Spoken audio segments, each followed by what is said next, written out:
emperor had, divine uh, origins, if you will.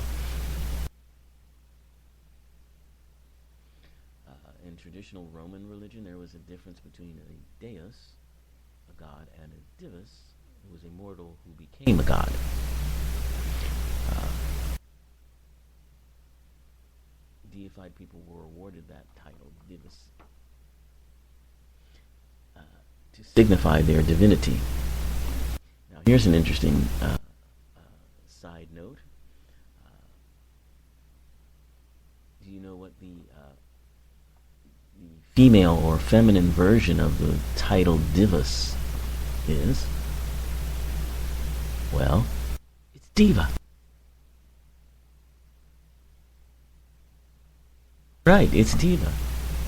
And diva, the term, of course, comes from, the the star of the opera, the goddess of the opera, if you will. And now it's just a very it's a term used to talk about women who have a rather exalted image, either among their fans or just of themselves.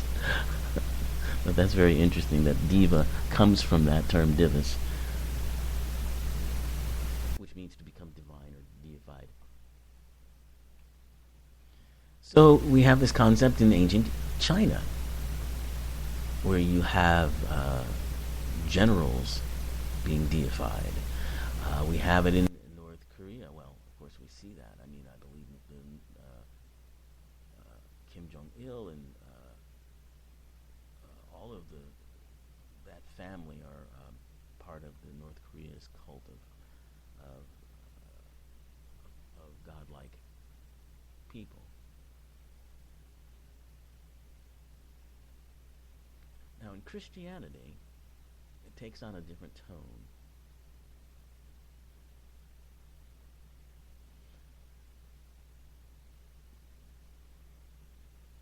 Now, Jesus himself was seen as a god already. He did not go through apotheosis because he was already divine. He wasn't a mortal who attained divinity. And Christianity holds that he made it possible for us to be part of that divine nature. He was a reminder or a pathfinder for us to become partakers of the divine nature. And some quotes from the Bible here. For this is why the Word became man, and the Son of God became the Son of Man, so that man, by entering into communion with the Word, and thus receiving divine sonship, might become a son of God.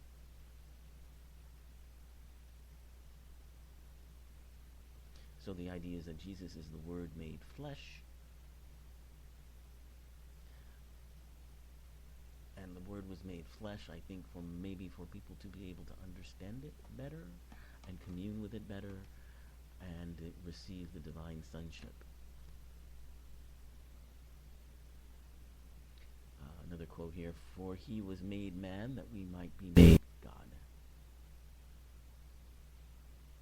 The only begotten Son of God, wanting to make us sharers in his divinity, assumed our nature so that he, made man, might make men gods.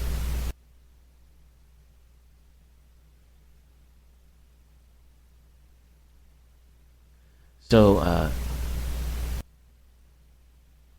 according to according to the Westminster Dictionary of Christian Theology, deification is for orthodoxy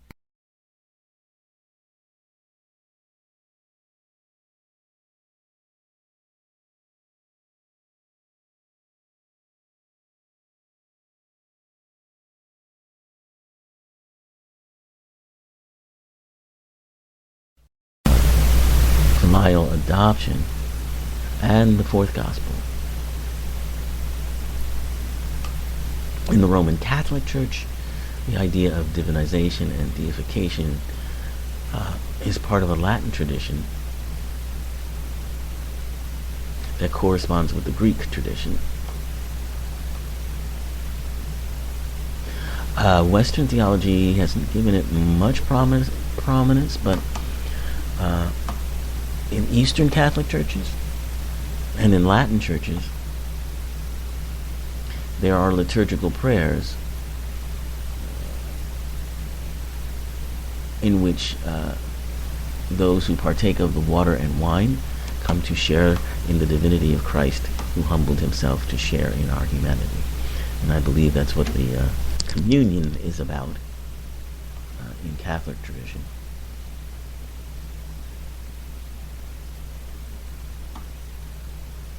Catholic theology stresses the concept of supernatural life, a new creation and elevation of rebirth. It is participation in and partaking of the divine nature. That's from Peter 1:4. Latter-day Saints have on it. They do believe in apotheosis. They call it exaltation or eternal life, and that it's accomplished by sanctification. Let's see what else we got here. Mormons believe that the original Christian belief in man's divine potential has been sort of lost sight of by Christians.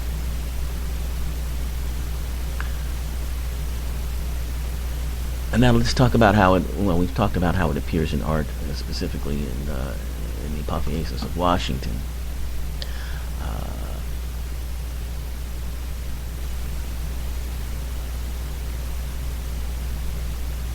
And in literature, Joseph Campbell, whom you may know, he was a comparative religion scholar, and he wrote those famous books on the religious stories from around the world.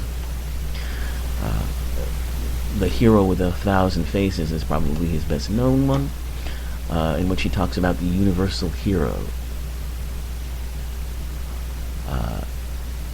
And that universal hero exists in all myths around the world in different cultures.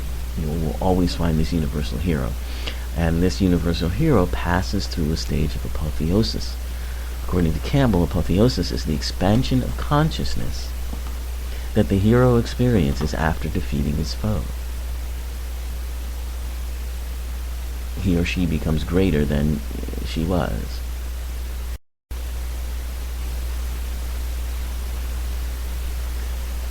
And we see it in some science fiction stories. Frank Herbert's novel The Godmakers has a character, Lewis Orne, for whom apotheosis occurs when a number of priests of the planet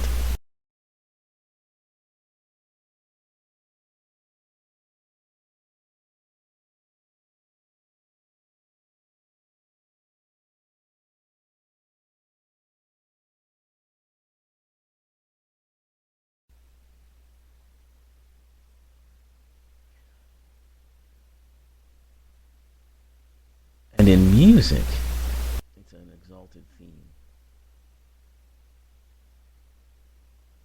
Moments that transcend you.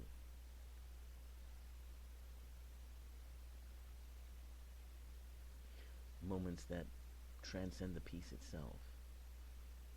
So there are a lot of different terminologies for that term, but you know,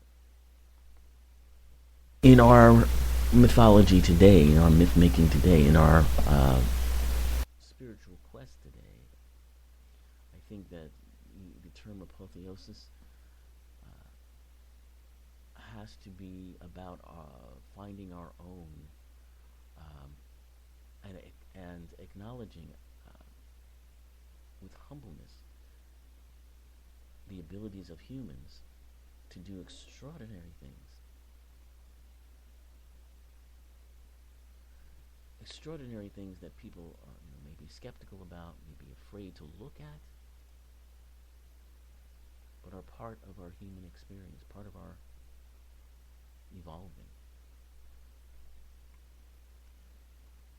And so as we begin to understand more about what we can do,